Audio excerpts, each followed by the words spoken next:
But first, yesterday we brought you the story of a UBC scientist who has discovered the modern buildings that collapsed last year in the magnitude 8 quake in Chile had a design flaw, a flaw that also puts buildings on Canada's west coast at risk.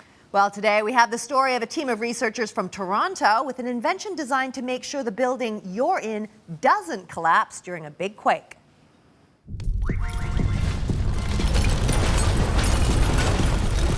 The ground shakes, buildings fail. An earthquake can seem to come out of nowhere. Vancouver's preparing, but what about Toronto and Montreal?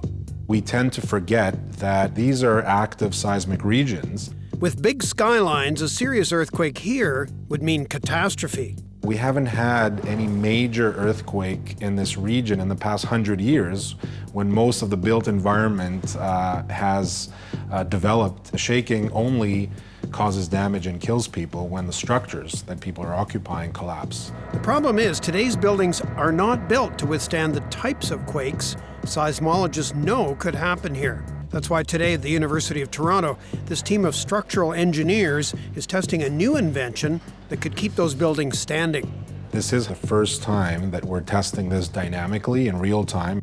We're really very excited, maybe a little bit stressed. Much like in a race car, when a driver gets in a crash and the sort of body of the car breaks into pieces, that saves the driver. Well, the bending of these fingers are meant to save the occupants of the building should an earthquake actually happen. Think of it as a giant arm attached to the floor and ceiling of a normal building. It's steel fingers on one end designed to grab the world's worst vibrations. The load comes through the brace and then down this arm and then through bending in the fingers, they flex back and forth during the earthquake and they save everybody.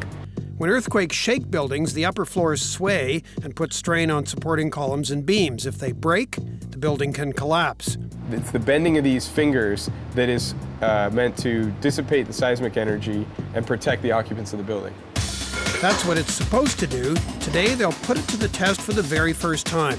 Michael Gray is preparing his invention for hell on earth. This is my PhD project. Connecting the arm is no cakewalk. The beam weighs a hefty 450 kilograms, as much as a full-grown moose.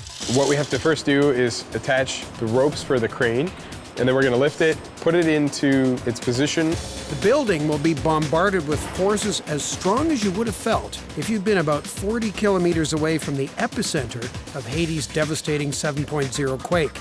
They hook up 109 sensors to detect the slightest motion anywhere, down to a fraction of a millimeter. They're looking to see how much the frame shakes and how the arm moves inside it. It's 6 feet of concrete, and this is where we're going to react all the forces during this earthquake. The muscle behind the madness, one of North America's largest actuators, a massive piston.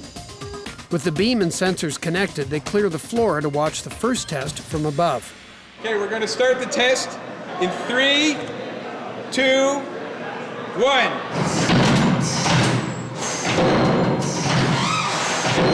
The quake lasts 25 seconds.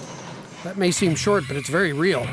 The 1994 quake in Northridge, California caused more than $20 billion of damage in less than 30 seconds. The crowd breaks into applause. From their vantage point, it looks good, but they can't see the real damage. What we're looking for is really the initiation of cracks. And if cracks do initiate, that means that we're starting to fail the steel, just as you would fail a paper clip that you keep on bending back and forth. If you'd been in this building during the quake, you'd feel it. But more important, you'd live to tell the tale. No one died today. Yeah, if it hadn't gone well, maybe I would have. The steel fingers took on some serious punishment and kept this building standing through an earthquake just as intense as the one in Haiti.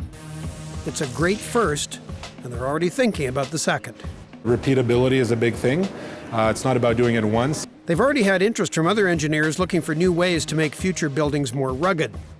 Within the next few years, the arms could be hidden inside walls in San Francisco and Tokyo, and hopefully a little closer to home as well.